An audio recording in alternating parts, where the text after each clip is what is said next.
Walton fridge কিনে millionaire হওয়ার সুযোগ আবার এসেছে।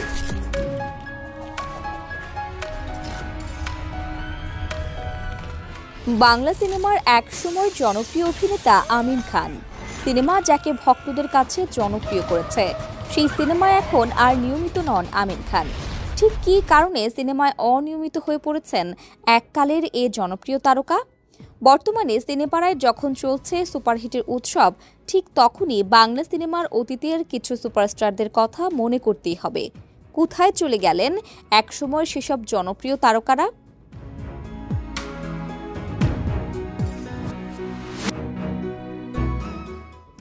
আমিন খান বাংলাদেশের জনপ্রিয় অভিনেতাদের একজন।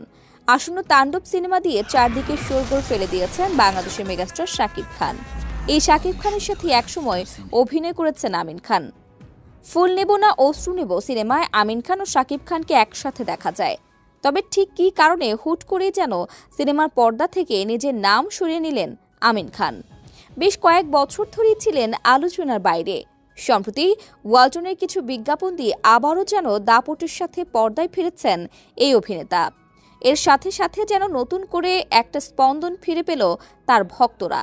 সিনেমায় ফেরা প্রসঙ্গে এই অভিনেতার কাছে জানতে চাওয়া হলে তিনি বলেন, আমি তো অভিনয় ছেড়ে যাইনি, তাই ব্যাক করার প্রশ্নই এখানে আসে না। আমি অভিনয় থেকে চলে গেলে ব্যাক করতাম, দূরে যাইনি। প্রশ্ন হচ্ছে, কেন এই জনপ্রিয় তারকা সিনেমা থেকে দূরে ছিটকে গেলেন?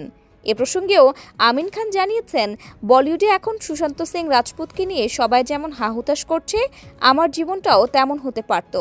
চলচ্চিত্র জগতে আমি অনেক নোংরা পলিটিক্সের শিকার হয়েছি। মনোবল শক্ত ছিল, পরিবার পাশে ছিল, তাই হয়তো খারাপ কিছু করিনি, নিজেকে শক্ত করেছি, আমার মতো করে লড়ে গেছি, চলচ্চিত্রে জায়গা করে নিয়েছি। সিনেমার পাশাপাশি টেলিফিল্ম ও নাটকে অভিনয় করেছেন আমিন খান। তবে এখন তাকে কালে ভদ্রে দেখা যায় পর্দায়। আমিন খানের ভক্তদের ধারণা, আমিন খান ফিরলে তার কামব্যাকটা হবে দেখার মতো। গুঞ্জন আছে আমিন খান ফিরতে পারেন তাণ্ডব সিনেমা দিয়ে, তবে এ সম্পর্কে এখনও রয়েছে যথেষ্ট ধোঁয়াশা।